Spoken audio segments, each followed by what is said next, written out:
If someone called you on the phone and told you that your child had been in a car wreck or had been kidnapped, they'd certainly get your undivided attention.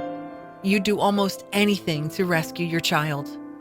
Con artists and fraudsters understand that intense, powerful human emotion, so they use it against many Americans each year in order to bilk them out of thousands of dollars at a time in a particularly despicable scheme called the Kidnap Scheme.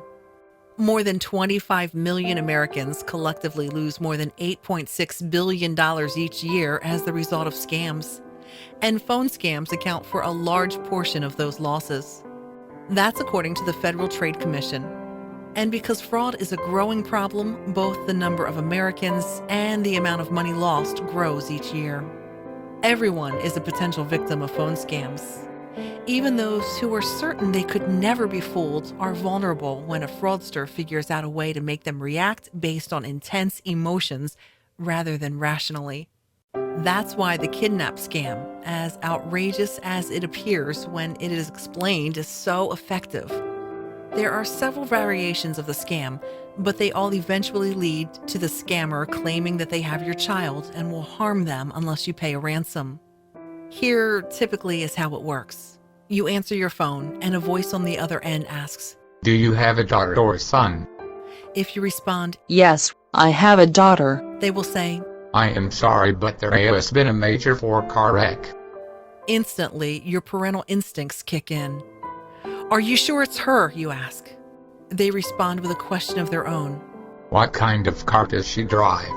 When you say a Toyota Camry or whatever, they confirm your worst fears. "Yes, there's a Camry in the pile-up." That's when the call turns really sinister. When you ask, they refuse to tell you the location of the accident. That sends your internal mama or papa bear response gauge off the scale. You're moving now beyond rational thought and into hysteria, and they've got you right where they want you. That's when they drop the kidnap bomb on you, saying that they will hurt or even kill your child unless you pay a ransom. They may even use her or his name if you've happened to use it during the conversation. Now, kidnapping is a federal crime with stiff penalties, so real kidnappers typically ask for very large ransoms to offset the high risk associated with committing that crime. But in this scam, the kidnapper will ask for a relatively small amount of money, maybe only $1,000 and probably no more than $2,500. They're guessing that you probably can access that much cash quickly, and they don't want this scheme to play out very long.